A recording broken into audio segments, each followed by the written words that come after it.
Les Shadocks sont anéantis par l'insecte Gégène. Mais heureusement, il y a la Lune. En ce temps-là, en effet, sur la Terre, il y avait la Lune. Mais elle était de bien moins bonne qualité que celle de maintenant. Ce n'était pas encore un astre, ni même une planète. Ce n'était même pas un satellite de planète. C'était un machin. Un machin qui se promenait à 2 ou 3 coudées au-dessus des arbres et des forêts comme un vulgaire ballon de foire.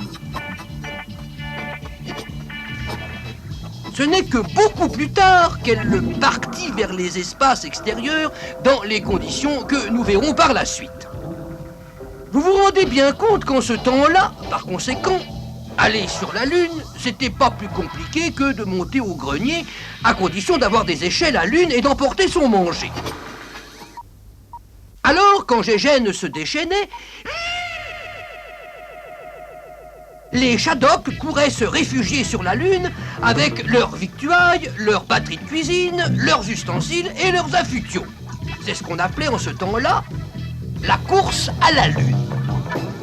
Vous devez vous dire, pouvoir aller si facilement sur la Lune quand on avait des embêtements sur la Terre, ça au moins, c'était une Lune intéressante.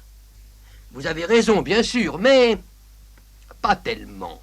Cela s'appelait la course à la Lune, voyez-vous, car non seulement Gégène mangeait ceux qui traînaient, mais même ceux qui traînaient pas, eh bien, ils n'étaient pas tous sauvés obligatoirement. Parce que quand la Lune était pleine, en quelque sorte, eh bien, elle était trop lourde. Et elle tombait. Les Shadocks en trop, il fallait les jeter. Et cela revenait au même, Gégènement parlant. Ceux qui restaient attendaient et passaient le temps comme ils pouvaient. Et quand Gégène s'était calmé, les Shadocks, prudemment, rentraient dans leur foyer. Et puis, hop, ça recommençait. Et comme ça souvent, plusieurs fois par jour.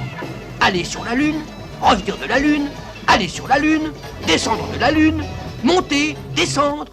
C'était exténuant. Les Shadocks allaient-ils pouvoir tenir sur la Terre à ce régime-là?